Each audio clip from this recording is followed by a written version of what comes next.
Selamat datang di konten spoiler. Jadi kalau kalian gak suka konten beginian, silakan close video ini. Tapi jika Anda semua gak masalah di spoiler, siapkan cemilan, pasang posisi rebahan, dan mari kita mulai videonya. Juragan.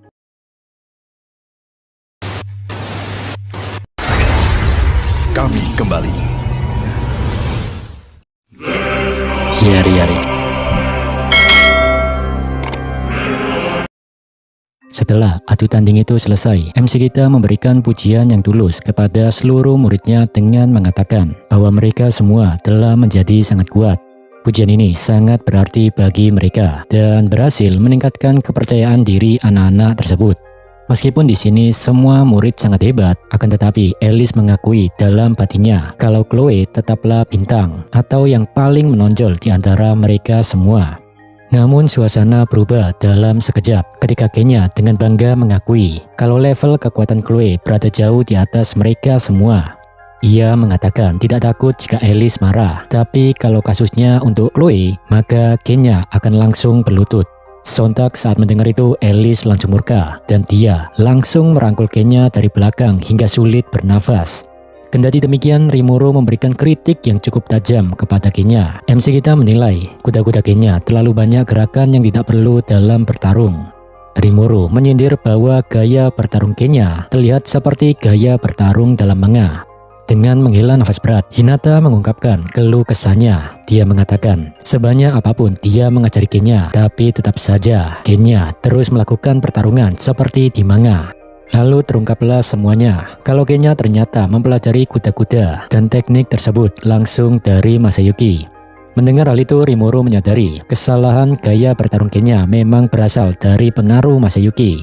Setelah itu, Rimuru memberikan pujian khusus kepada Chloe atas kemampuan pedangnya yang luar biasa. Rimuru memperhatikan bahwa gerakan pedang Chloe sangat mirip dengan gaya bertarung Hinata dan ia menyebutnya sebagai contoh yang sangat bagus bagi murid yang lain. Sementara itu, Chloe dengan ceria menjawab kalau teknik tersebut memang sama persis dengan yang digunakan oleh Nona Shizue Izawa. Ia mengaku telah berusaha sangat keras untuk meniru gaya bertarung gurunya yang terdahulu tersebut. Lantas di situ, Hinata menambahkan meniru teknik tersebut bukanlah hal yang mudah. Sementara itu, Rimuru membatin setuju sambil melihat betapa kerasnya usaha Chloe. Di sisi yang lain, Hakuro yang selama ini bertindak sebagai instruktur utama memberikan pengakuan yang sangat mendalam. Dia menyatakan meskipun beliau telah mengajar banyak murid hebat sepanjang hidupnya, namun ia belum pernah melihat seseorang dengan bakat murni selain Nak Chloe. Menariknya, Hakuro juga merasa dengan melihat bakat yang begitu besar pada anak-anak tersebut terkadang terasa kurang menyenangkan baginya sebagai seorang guru. Ya biasalah, mungkin karena pertumbuhan mereka yang terlalu cepat melampaui ekspektasi normal. Sesi latihan masih berlanjut dan kini anak-anak latih tanding dengan Hakuro.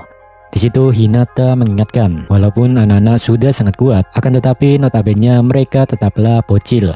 Hinata tidak ingin mereka salah mengambil jalan di masa depan karena kekuatan besar yang mereka miliki. Dan terungkap alasan utama Hinata memanggil Rimuru adalah untuk menunjukkan sejauh mana perkembangan mereka agar MC kita bisa membantu mengarahkan potensi tersebut ke jalan yang benar. Di sisi yang lain, MC kita menyetujui hal tersebut dan merasa tenang karena di Tempest memiliki banyak sosok hebat yang bisa membimbing anak-anak. Ya, pada intinya mereka semua bertekad untuk memastikan bahwa anak-anak ini tidak mengambil keputusan yang tidak bijaksana di masa depan saat mereka tumbuh dewasa. Setelah membahas masa depan anak-anak, Hinata mengubah topik pembicaraan karena ia memiliki pesan khusus untuk Rimuru. Beliau mengungkapkan bahwa Nona Luminas terus-menerus mendesaknya mengenai rencana program pertukaran musik. Mendengar itu, Rimuru langsung menyadari Luminas tampaknya benar-benar terpikat dengan resital musik yang ia saksikan di festival pendirian sebelumnya. Hinata dan Rimuru masih melanjutkan diskusi. Hinata mengakui dirinya tidak bisa membaca lembaran musik sehingga ia merasa sangat mustahil untuk menulis dan mengingat semua lagu di dalam kepala. Ia juga secara jujur memuji Rimuru karena mampu mengingat semua lagu tersebut. Mendengar pujian Hinata, Rimuru tersenyum nakal. Di sisi yang lain, Hinata yang melihat ekspresi Rimuru bergumam kesal. Aku sangat membencimu. Dalam gumamnya, Rimuru sendiri mengakui kalau sebenarnya ia bergantung penuh pada Raphael untuk menuliskan semua musik tersebut. Lantas di situ Rimuru memutuskan mereka semua akan mampir ke Luberios untuk merealisasikan rencana tersebut. Hinata pun membalas dengan anggukan setuju. Maka dari itu ia mengusulkan mengirim para paladin untuk mengangkut para musisi melewati portal Warp. Setelah mendengar obrolan antara Rimuru dan Hinata merencanakan perjalanan untuk mengadakan resital musik bagi Nona Luminas, anak-anak langsung menunjukkan reaksi yang sangat bersemangat. Chloe bertanya, apakah Rimuru sama akan pergi ke suatu tempat bersama Hinata-san? Kalau begitu, saya mau ikut dong. Alice tampak sangat takjub dan bersemangat karena ia sangat ingin menyaksikan pertunjukan resital tersebut. Lalu, Kenya juga ikut nimbrung. Dia mengatakan ingin pergi jika yang lain ikut. Sementara Ryota juga mengangkat tangan sambil berseru bahwa ia juga ingin ikut serta. Sementara itu, Gale memberikan alasan yang lebih dewasa. Dia menyatakan jika teman-temannya dibiarkan pergi sendirian, yang ia khawatirkan tidak ada yang tahu apa yang akan mereka perbuat, sehingga Gale memutuskan untuk ikut mengawasi. Setelah rencana perjalanan disepakati, mereka semua akhirnya sampai dengan selamat di Kekaisaran Suci Luberios. Pemandangan pertama yang menyambut mereka adalah gerbang istana yang sangat besar dan megah. Lantas Hinata menjelaskan jadwal yang sudah disusun. Besok pengaturan lokasi konser, lusa untuk Geliti Resik, lalu pertunjukan utamanya sendiri dijadwalkan 3 hari dari sekarang.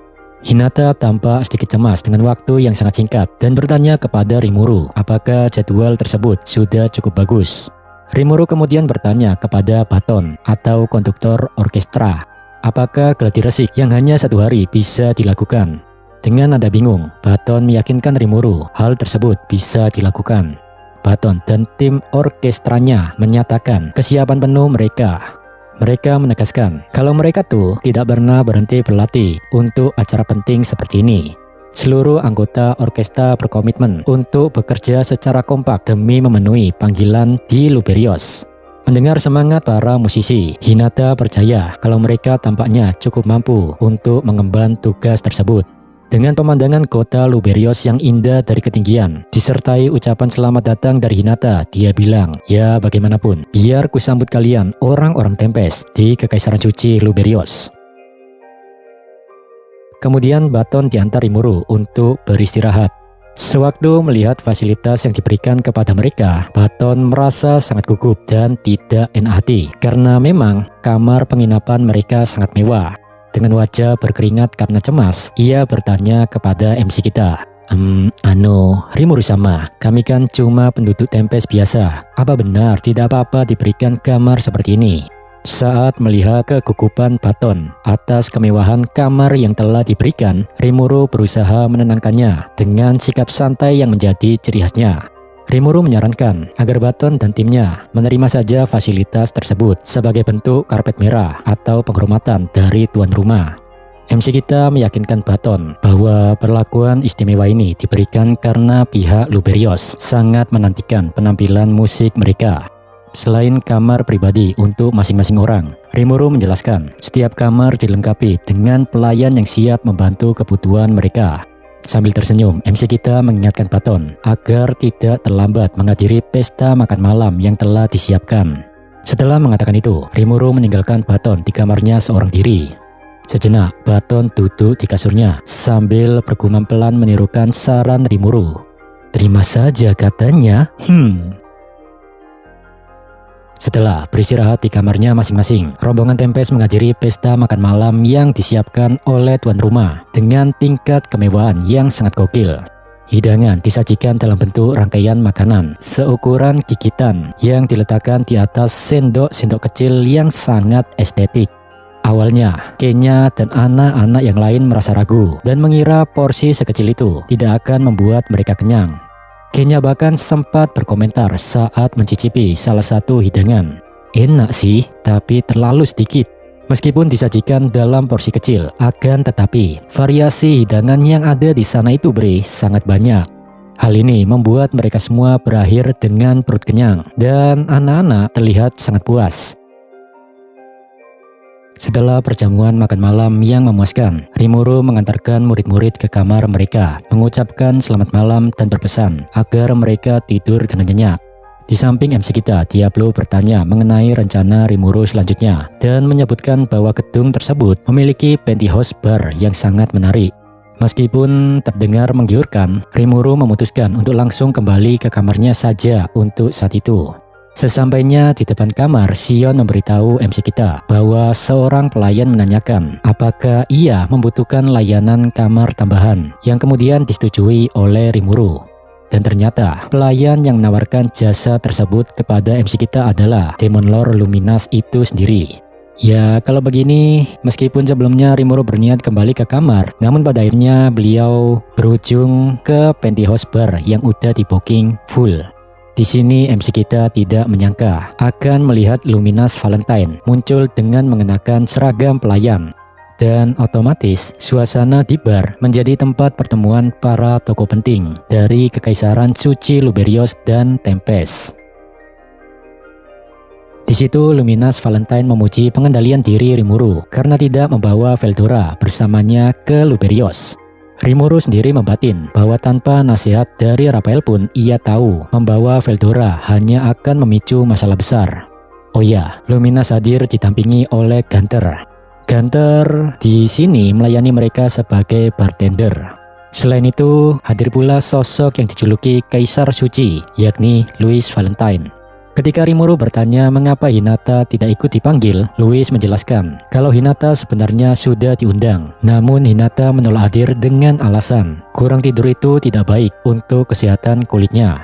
Gunther menjelaskan, meskipun Hinata mungkin sudah menjadi seorang saint, tapi pada dasarnya ia tetaplah manusia biasa yang tidak pernah bisa menghilangkan kebiasaan manusianya. Dalam percakapan rahasia di bar, Luminas memberikan penjelasan mendalam mengenai kondisi Hinata saat ini. Luminas membenarkan Hinata memang membutuhkan tidur karena ia masih dalam tahap proses evolusi. Terungkap bahwa Hinata sedang bertransformasi menjadi makhluk hidup spiritual, namun perubahan tersebut masih berlangsung dan belum sempurna. Luminas memahami banyak orang yang salah paham, padahal saat ini tidak ada hal yang luar biasa atau aneh dari kondisi Hinata selain proses alaminya tersebut. Mendengar itu, Rimuru membatin jika dibandingkan kecepatan evolusi monster memang terasa sangat gila atau jauh lebih cepat daripada manusia. Di sela-sela menikmati hidangan penutup berupa kue, bolu apel, dan brandy hasil kolaborasi Suna dan Tuan Yoshida, di sini Luminas mengungkapkan agenda serius di balik pertemuannya dengan Rimuru. Luminas bertanya apakah Rimuru sudah mengetahui kalau Granbell atau Grand dari Seven Luminaries ternyata masih hidup. Dan Rimuru mengkonfirmasi hal tersebut dan menjelaskan bahwa mereka sudah mengetahui melalui informasi dari mata-mata yang telah mereka interogasi. Luminas menilai bahwa Granbell tampaknya sedang menggunakan trik lama yang sama untuk mengacaukan situasi. Dan karena di sini Luminas sangat menantikan konser musik yang akan diadakan 3 hari lagi, maka dari itu dia tidak ingin ada gangguan apapun. Oleh karena itu, ia secara langsung meminta bantuan Rimuru untuk memastikan keamanan dan kelancaran acara tersebut dari ancaman Granbell. Diskusi mengenai ancaman Granbell semakin mendalam ketika Rimuru mempertanyakan kesiapan pertahanan tuan rumah. Rimuru bertanya apakah Luminas sudah memprediksi akan adanya serangan dan mengapa ia tidak meminta Hinata untuk memperkuat pertahanan kota saja. Gunther dengan tegas meminta Rimuru untuk tidak meremehkan mereka. Beliau menjamin pertahanan Kekaisaran Suci Luberios sangatlah kuat. Lantas Luminas menambahkan mereka bahkan telah meningkatkan langkah-langkah pertahanan sebagai persiapan jika sewaktu-waktu Veldora menyerang. Mendengar hal ini Rimuru hanya merespon dengan canggung karena ia tahu Veldora adalah temannya. Louis menjelaskan alasan utama mereka meminta bantuan Rimuru adalah tentang kekhawatiran mereka kalau Granbell mungkin akan menyerang dari celah yang belum diketahui atau melalui metode yang tidak terduga oleh sistem pertahanan mereka saat ini.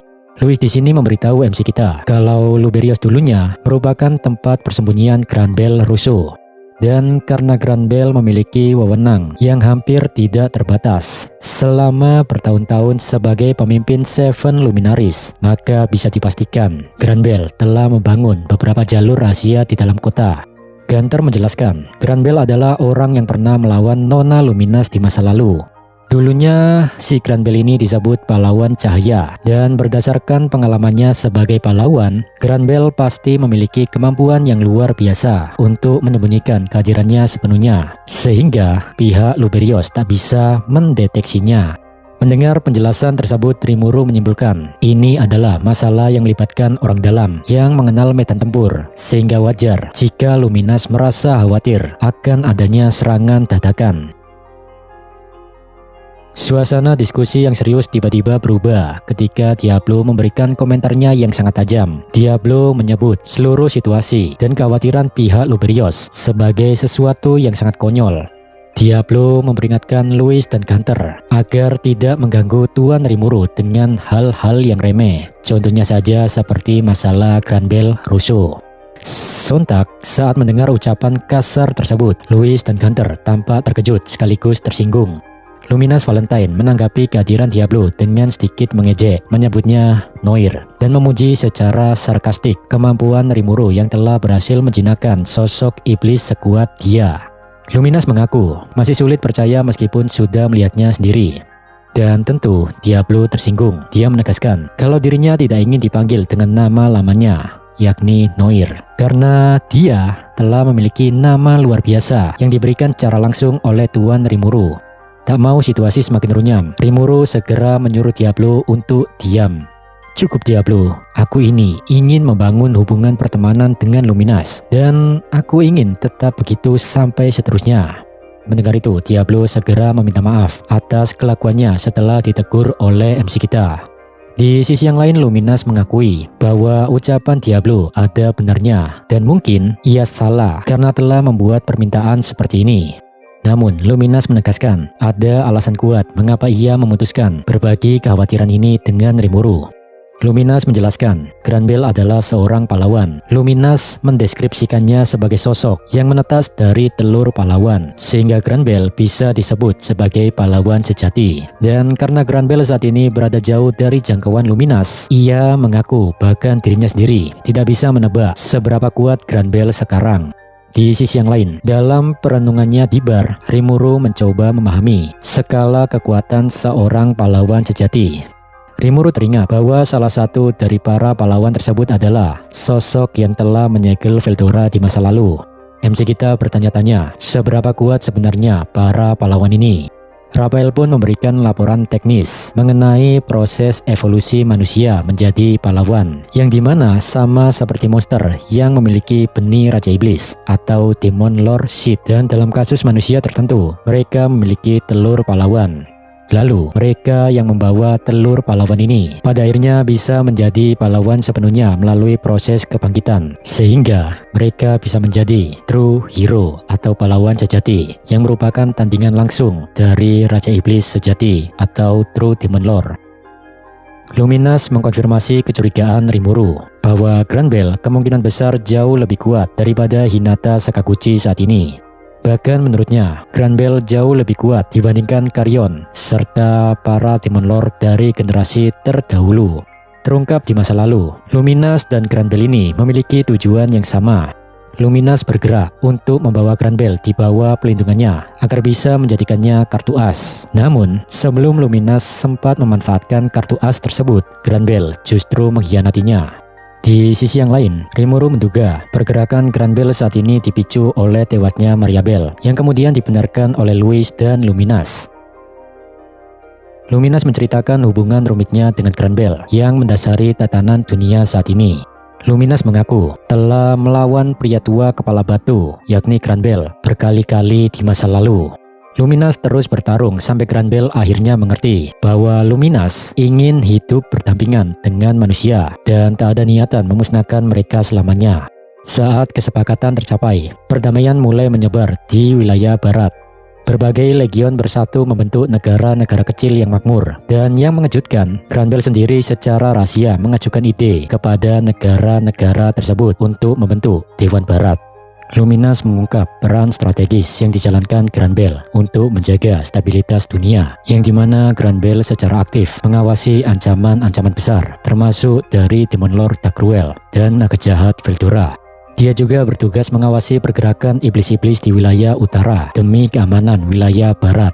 Bahkan, Granbell bekerja sama dengan para Draft demi menyelidiki bagian dalam Kekaisaran Timur untuk membantu wilayah barat bersaing dan bertahan melawan mereka. Mendengar semua jasa tersebut, Rimuru menyimpulkan bahwa perdamaian dunia saat ini sebagian besar berkat kerja keras Granbell yang melakukannya sendirian selama ini. Rimuru mengakui Granbell benar-benar sosok pahlawan bagi umat manusia. Mengetahui dedikasi Granbell yang begitu besar terhadap perdamaian, Rimuru tuh merasa heran dan bertanya-tanya apa yang sebenarnya membuat Granbell justru memilih untuk memusuhi Luminas sekarang. Di sisi yang lain, Luminas awalnya ragu untuk memberitahu Rimuru mengenai pemikirannya.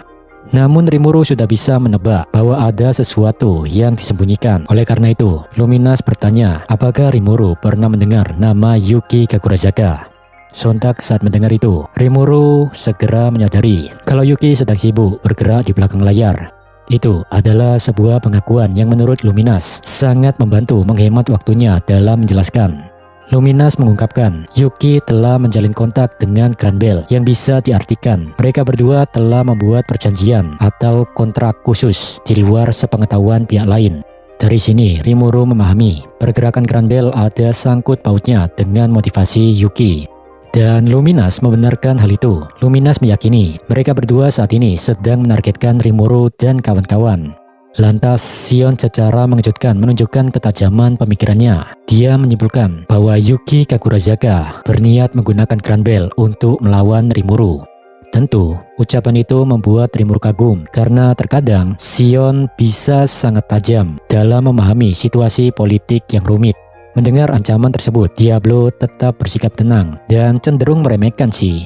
Dia menyatakan bahwa musuh-musuh tersebut hanya membodohi diri mereka sendiri. Diablo menjamin keamanan Rimuru karena saat ini ada 2 anggota dari 4 Raja Surgawi Tempest yang sedang bertugas menjaga keselamatannya. Dia menegaskan tidak akan ada rencana musuh yang bisa membahayakan Rimuru sama di bawah pengawasan mereka. Setelah diskusi panjang mengenai ancaman Granbell dan keterlibatan Yuki, pertemuan di bar tersebut akhirnya berakhir. Sebelum pergi, Luminas mengingatkan Rimuru untuk tetap waspada sebagai langkah jaga-jaga. Meskipun Luminas mengakui Granbell sebagai ancaman serius, namun dia menegaskan bahwa prioritas utama tetaplah menikmati konser musik yang akan diadakan 3 hari lagi. Bagi Luminas, hiburan adalah hal yang nomor 1. Sontak melihat sikap Luminas ini, Rimuru merasa kalau dirinya bisa belajar sesuatu dari cara pandang sang Raja Iblis tersebut, yang dimana Luminas ini tetap tenang dan memprioritaskan kesenangannya meskipun di tengah ancaman. Luminas menutup pertemuan dengan mengucapkan selamat malam kepada Rimuru.